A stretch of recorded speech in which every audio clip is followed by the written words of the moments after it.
Good day, everyone. Welcome to another video lesson on statistics and probability. Our topic for today is about sampling distribution.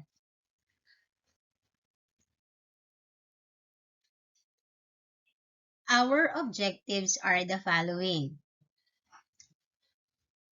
Illustrate sampling distribution, construct a sampling distribution of the sample mean, and draw a histogram of the sampling distribution of the sample mean.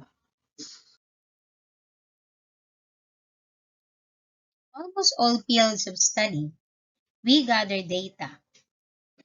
These data are used to estimate things about the nature of human beings, phenomena, and even our world. If the number of elements in the population is too many, it will be extremely hard for the researchers to collect all data from the group. In some cases, we need to use random sampling to get the appropriate statistics from the samples to draw conclusions that would represent the population. However, there can be numerous different sets of possible samples of the same size that can be drawn from a given population. If we gather another set of a random sample, wouldn't be the sample mean become different?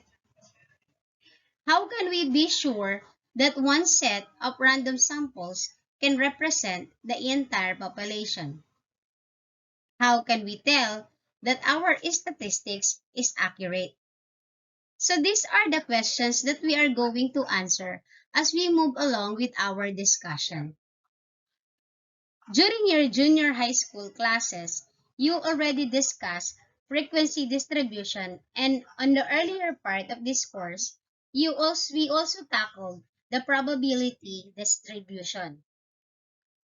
So this time, we will discuss another distribution, and this is called sampling distribution of the sample means.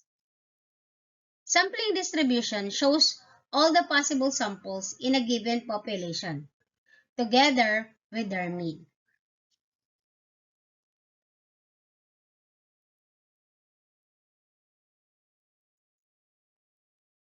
So let us define a sampling distribution. Sampling distribution of the sample means is a frequency distribution using the computed sample mean from all the possible random samples of a particular sample size taken from the given population.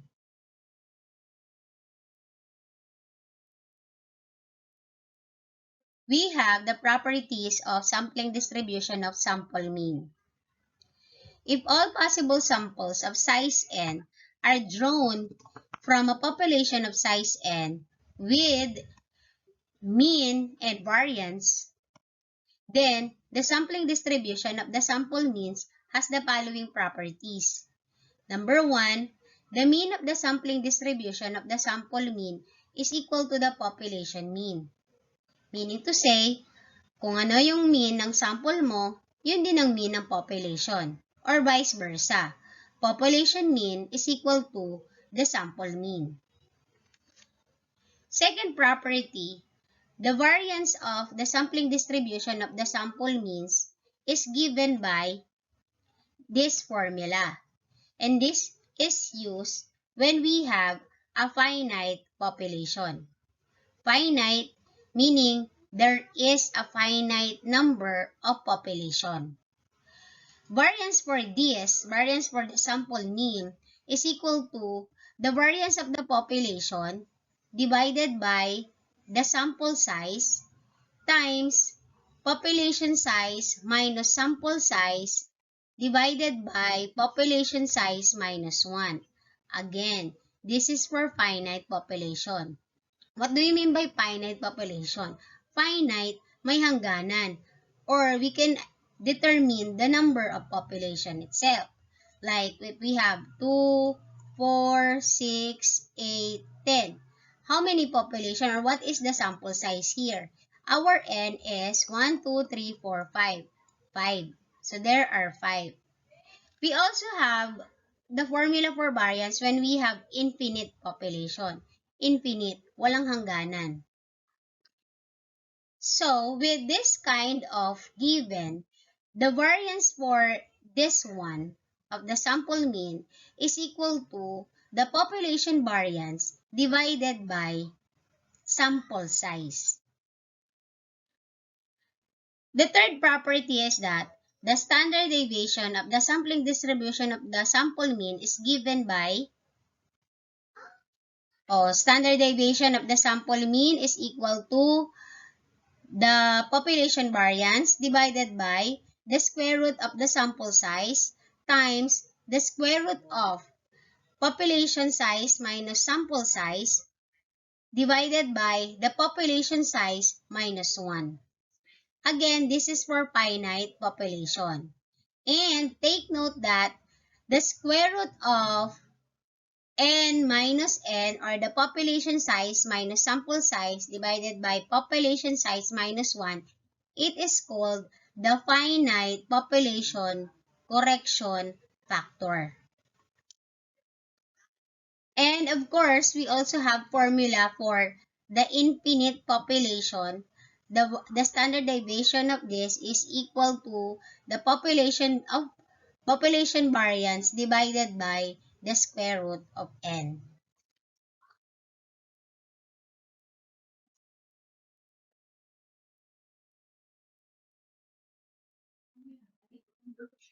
The standard deviation of the sampling distribution of the sample means is also known as the standard error of the sample mean. Take note of this. It measures the degree of accuracy of the sample mean as an estimate of the population mean. A good estimate of the mean is obtained if the standard error of the mean is small or close to zero, while a poor estimate if the standard error of the mean is large. Observe that the value of the standard error of the mean depends on the size of the sample.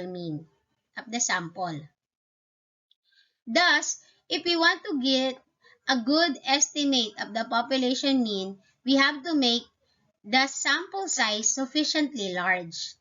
This fact is stated as a theorem, which is known as the central limit theorem, and we will discuss this in our next topic. There are steps to follow in making a sampling distribution of the sample mean. Number 1, determine the number of sets of all possible random samples that can be drawn from the given population by using the combination formula, where n, or the population size, is the population size and small letter n is the sample size. And here is the formula.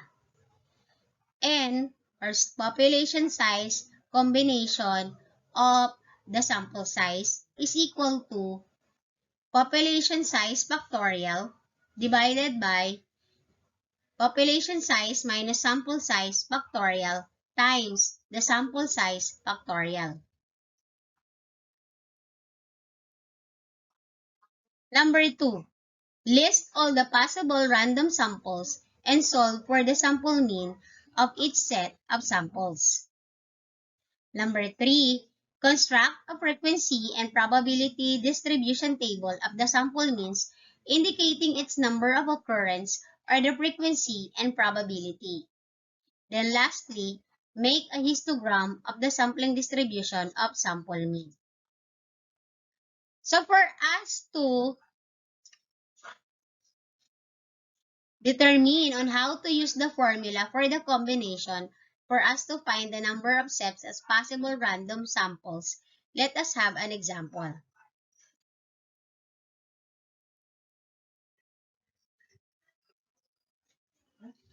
How many different samples of size n can be obtained from the following population of size n?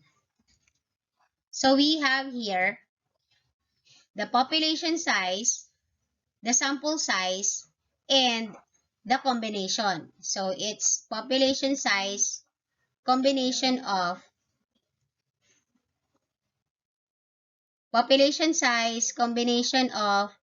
the sample size. So ganyan isulat yan.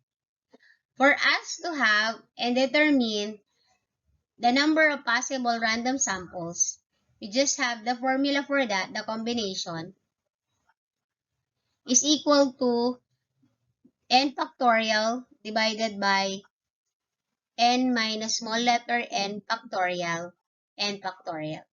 Take note that the capital letter N stands for the population size and the small letter n is for the sample size. So we have the population size of number 1 is 4 factorial divided by 4 minus 2 factorial times 2 factorial.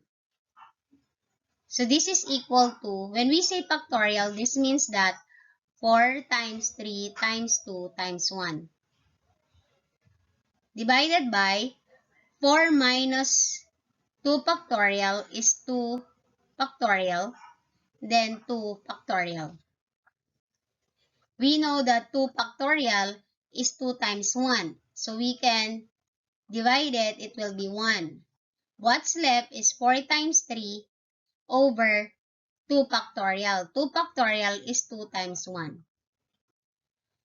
We can divide 4 divided by 2, but we can also have 4 times 3, 12 over 2. And what is 12 divided by 2? It is 6. So, the number of possible random sample is 6.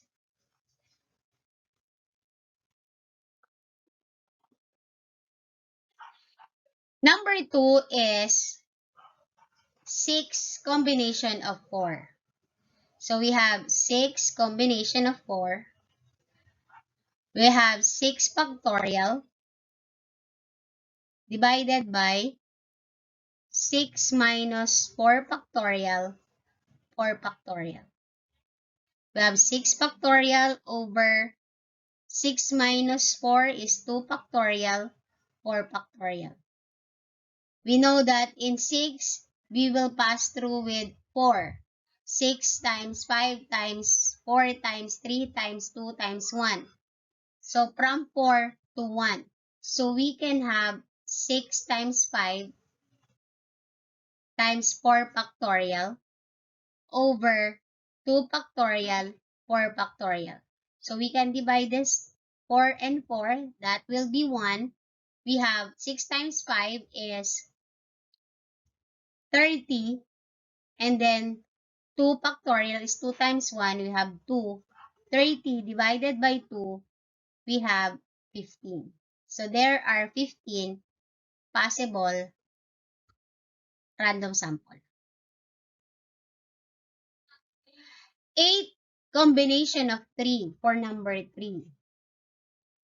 So 8 combination of 3 is 8 factorial divided by 8 minus 3 factorial, 3 factorial.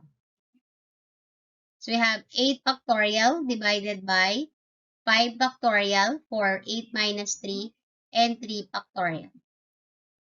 So we can have here 8 times 7 times 6 times 5 factorial because I have here 5 factorial. Divided by 5 factorial, 3 factorial. So again, this will be 1. We have 8 times 7 times 6 is equal to 8 times 7 times 6 is equal to 336. While 3 factorial is 3 times 2 times 1. So 336 divided by 6. This is equal to 56. So we have 56 random sample. Last number is 10 combination of 4. So 10 factorial divided by 10 minus 4 factorial times 4 factorial. This is 10 factorial over 10 minus 4 is 6 factorial, 4 factorial. So we have 10 times 9 times 8 times 7 times 6 factorial over 6 factorial, 4 factorial. So let's have 6 factorial and 6 factorial equals 1. We have 10 times 9 times 8 times 7. So I'll teaching you another trick. Then 4 times 3 times 2 times 1. We know that 4 times 2 is 8. So we can divide it by 8. 9 divided by 3 is 3. So what we have here is 10 times 3 times 7. Divided by 1 is the product itself. So 10 times 3 times 7 is equal to 210. 210 divided by 1 is 210. So there are 200 possible random samples. So that's how to use the combination formula for us to determine the number of samples that we're going to list down for step 2.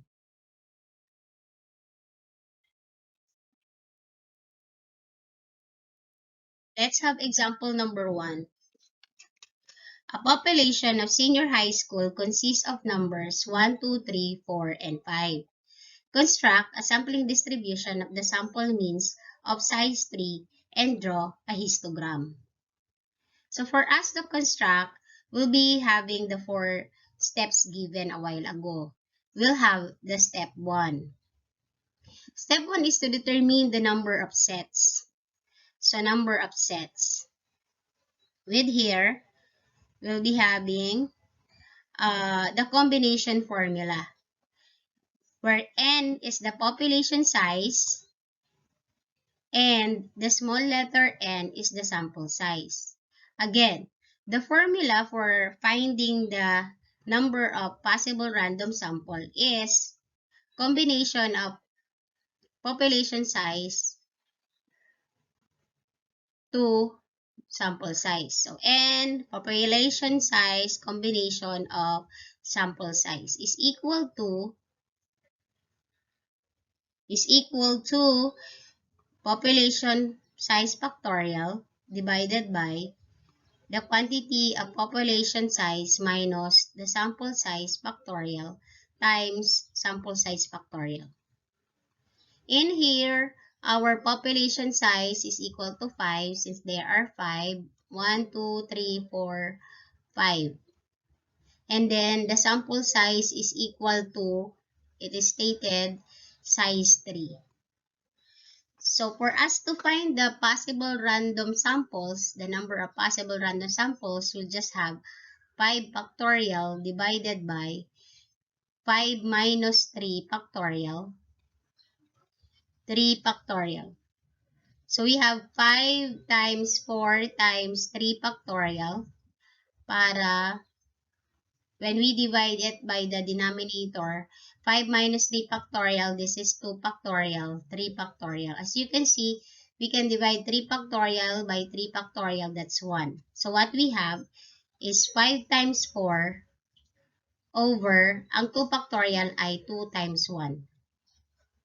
Shortcut niyan, pwedeng i-shortcut yan, pwede rin namang 5 times 4, 20 divided by 2 times 1, 2.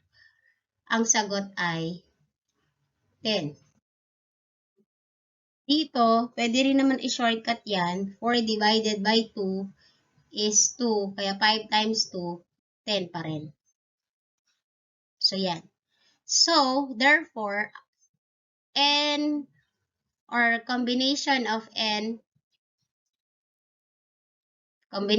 the population size to sample size is equal to 10. So, ang in-expect natin na ma-list down na possible random samples is 10. So population size, combination of sample size is equal to 10. Let us proceed to step 2.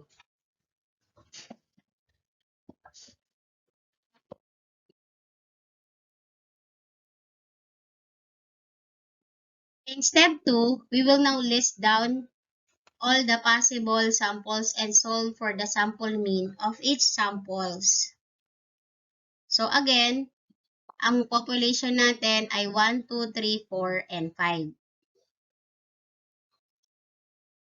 And take note that the number of samples that we're going to list down is equal to 10.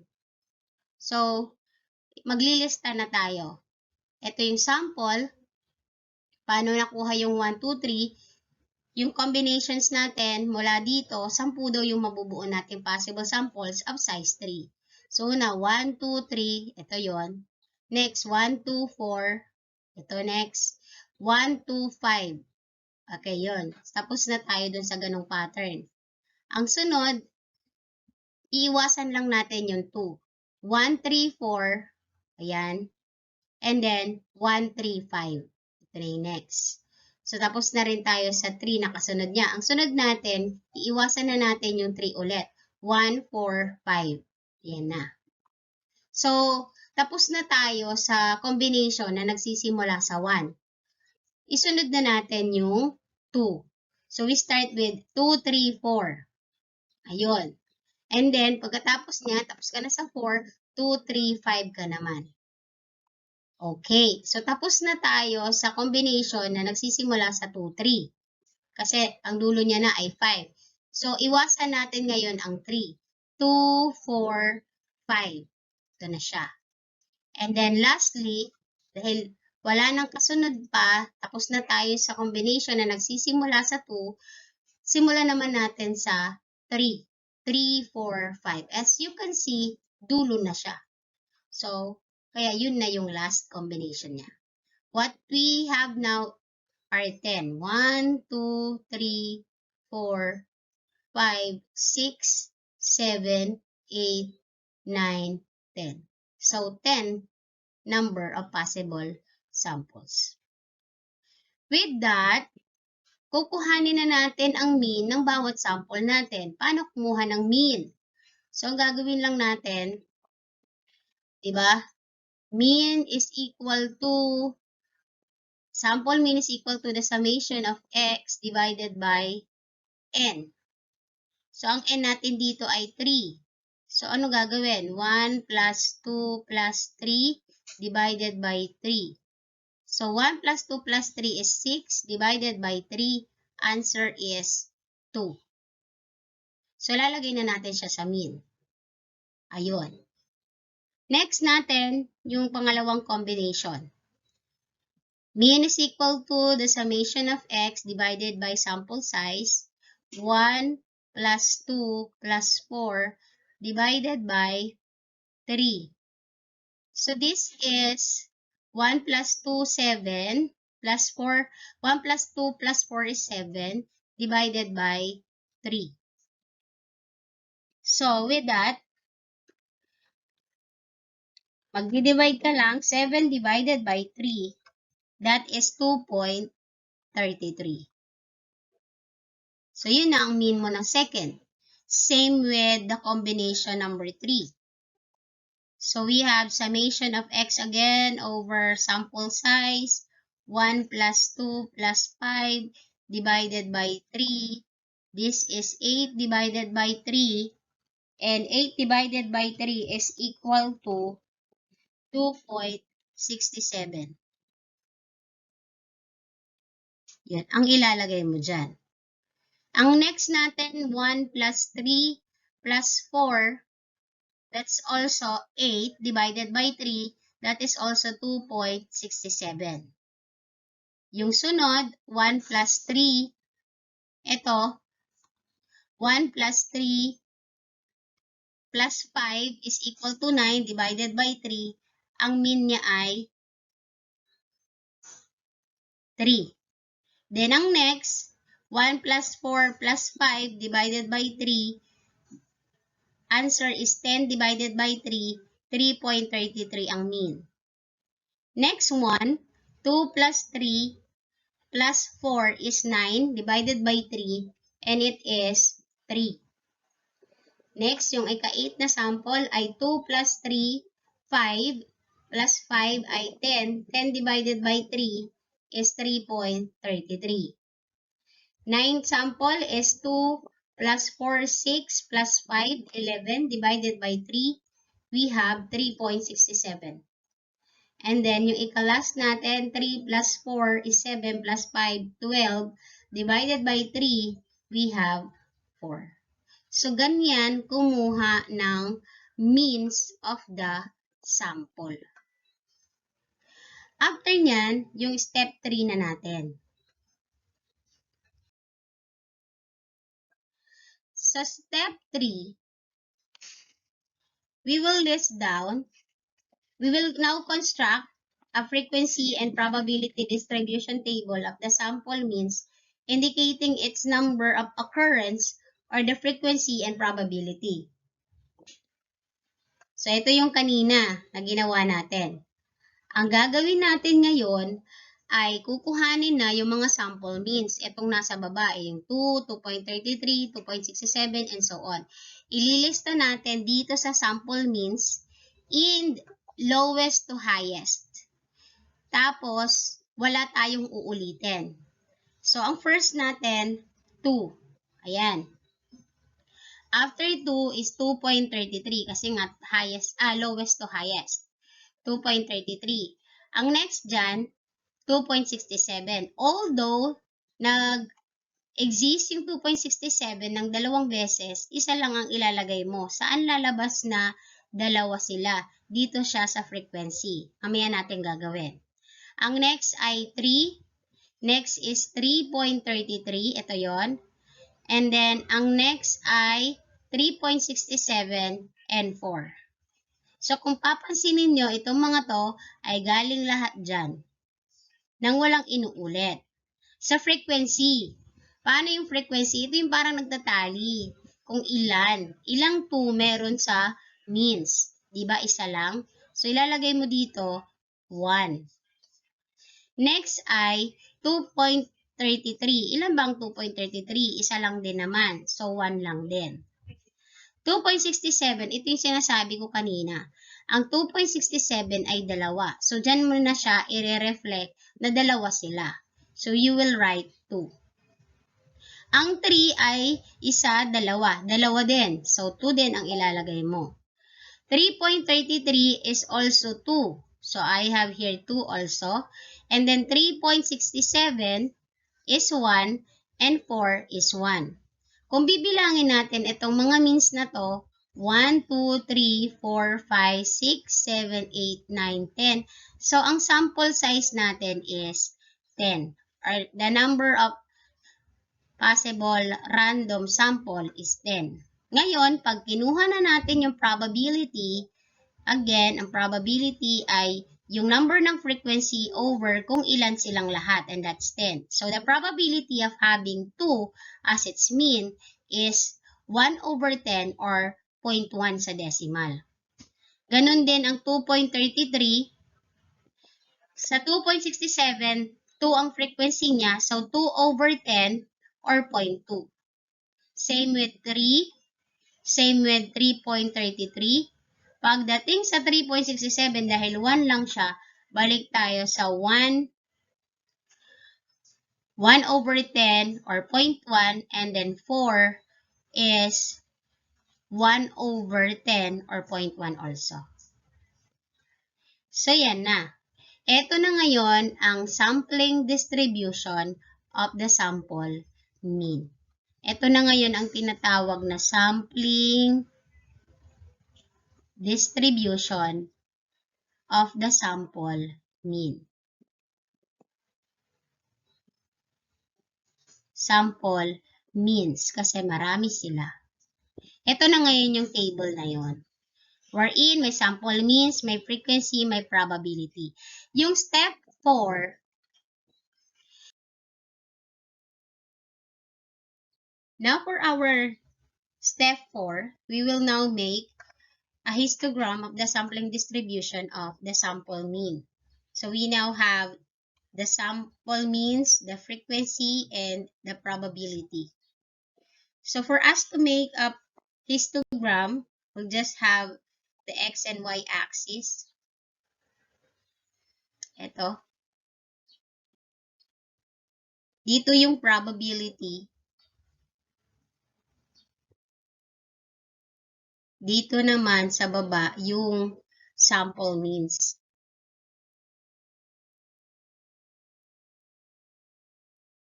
So it is 0, tapos yung mga probability lang naman natin ay 0.1 at saka 0.2. So let's say this is 0.1 and this one is 0.2. Para konti lang. And then, ililista natin isa-isa yung mga yon. Since hindi siya nagsimula sa 0, ang paglilista, kasi bar ito, bar graph. Ito yung 2. Ang next ay 2.33.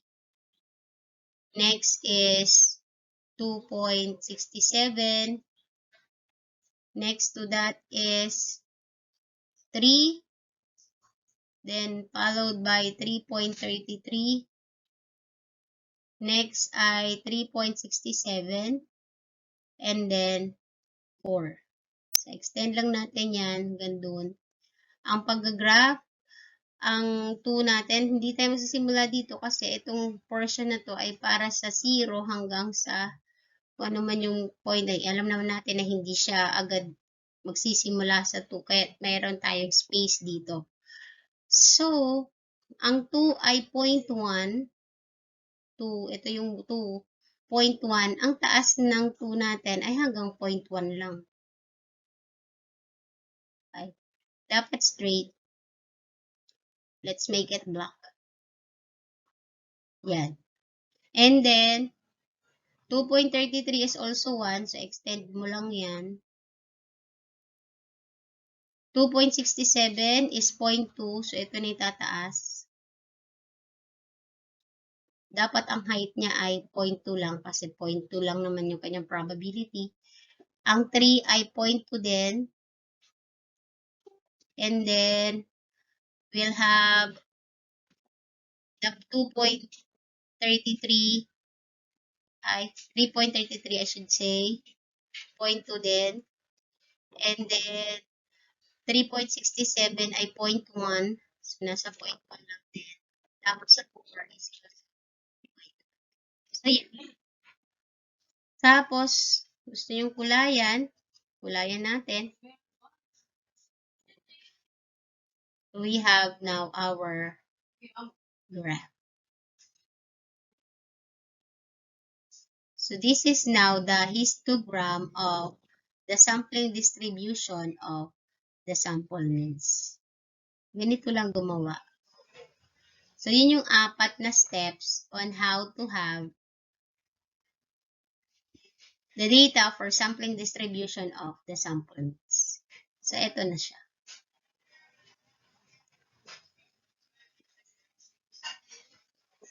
So, this is how we make a histogram. So, yun yung 4 na steps. Nagawa na natin.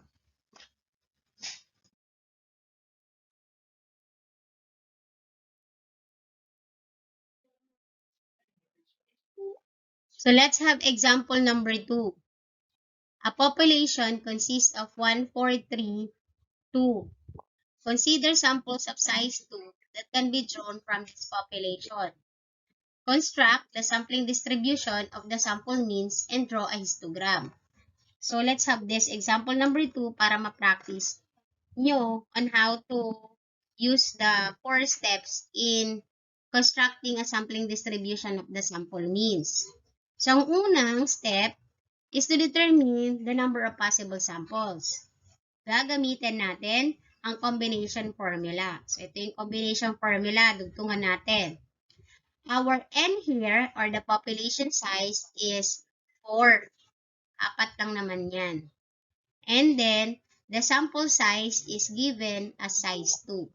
So, size 2 tayo. N is equal to 2. For us to have the number of possible samples, sundan na natin yung formula. So, we have 4 factorial divided by 4 minus 2 factorial, 2 factorial.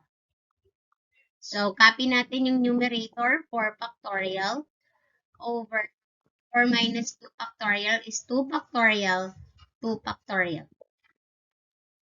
Etong 4 factorial, dadaan siya sa 2 factorial, kaya pwede natin 4 times 3 times 2 factorial para pwede tayong mag-divide ng 2 factorial sa 2 factorial. Ito naman, kopyahin natin 4 times 3. Alam natin na ang 2 factorial ay 2 times 1. Shortcut, pwede tayo mag-divide. 4 divided by 2 is 2. So, 1 na rin yung nasa ilalim. So, 2 times 3, 6. Over 1 times 1 is 1. Kaya 6 ang ating possible random samples. Yang 6 na yan, ililista natin yung possible random sample of size 2 wala dito sa population. Yan ang ating step 2. Step 2, ang ating population ay 1, 4, 3, at saka 2. So, maglista tayo gamit ng population na to of size 2. So, let's start with combination starting from 1. 1, 4. Next, 1, 3. Next, 1, 2. So, tapos na tayo sa combination na nagsisimula sa 1 kasi narating na natin yung dulo. Next natin ay 4. 4, 3, at saka 4, 2. So, tapos na tayo kay 4. Ang next natin ay yung 3. 3, 2. 1, 2, 3. 1, 2, 3, 4, 5, 6. 6 possible random samples. After that, kuhanin na natin ang kanyang mean. Ang mean ay summation of x divided by n. 1 plus 4 is 5 divided by 2, kasi 2 lang naman sila. That is 2.5. Ito, 1 plus 3, 4 divided by 2 is 2. 1 plus 2 is 3 divided by 2 is 1.5. 4 plus 3, 7 divided by 2 is 3.5. And 4 plus 2, 6 divided by 2 is 3. 3 plus 2, 5 divided by 2 is 2.5. So, ito ngayon ang mga sample means na ililista mo sa step number 3. Yan. Starting from lowest to highest, ang lowest natin ay 1.5, followed by 2, followed by 2.5, then 3, and then 3.5. Bilangin natin ngayon kung ilang 1.5 meron. Merong isa, ang 2 ay merong isa din, ang 2.5 ay merong dalawa, ang 3 is isa, ang 3.5 is 1 din. A total of 6. Kaya pag ginawa natin ang probability, yan ang 1.5, ang probability niya ay 1 over 6 or 0.17. Ang 2 is 1.6 or 0.17 also. Ang 2.5 dahil dalawa, 2 over 6 or 0.33. Ang 3 is 1, 1 over 6 or 0.17. And lastly, 1 over 6 or 0.17. Yan ang step 3 natin. Ito na ang sampling distribution of the sample mean. Ang step 4 ay gumawa ng histogram. So, yan. So, ganito lang ulit. Dodraw ka lang ng ganyan. Dito ulit ang probability. Sa y-axis, ito ulit yung sample means. So, dito 0, 0.17, tsaka 0.33 lang yan. Ito ang 0.17. 0.17 plus 0.17 ay 0.34. So, ang 0.33 ay nasa baba konti ng 0.34 ha. Ano ibig ko sabihin nun?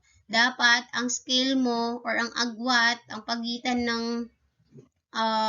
ginamit mo ay parehas. Hindi pwedeng 0.17 ka dito, ang sunod mo same size pero 0.20. Hindi, dapat parehas ng sizes. May scale kang ginagamit. So, ang 0.17, dahil 0.17 ang ginawa natin mula sa 0, dapat ang agwat niyan ay 0.17 din. 0.17 plus 0.17 ay 0.34. Kaya, 0.33 ang kailangan natin. Kaya, nasa baba lang siya ng konti ng 0.34. Ito ang 0.33. So, with that, we'll start with 1.5. Ito yung 1.5. Next ay 2. Next to that is 2.5. Then 3. And then 3.5. I-draw na natin. Ang 1.5 ay 0.17. So, dito lang siya. 2 ay 0.17 din. 2.5 ay 0.17 din. Ay, wrong ako. Ang 2.5 ay 0.33. So, dyan siya. Dapat ganyan. Tapos, ang 3 ay 0.17 din. And then, ang 3.5 ay 0.17 din. So, kulayan natin. Ito na ngayon ang iyong sampling histogram ng sampling distribution of the sample means. So, ganyan lang kadaling gumawa. Mag-construct ng sampling distribution of sample means. Tapos, pag pinag-graph kayo, ganyan lang din. So, this is all about the sampling distribution of the sample mean.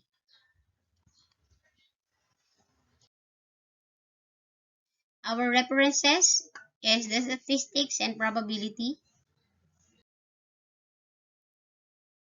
Diyan nagtatapos ang ating discussion at kung medyo naguguluhan, pwedeng balikan ang simula ng video, paulit-ulitin para mas maintindihan.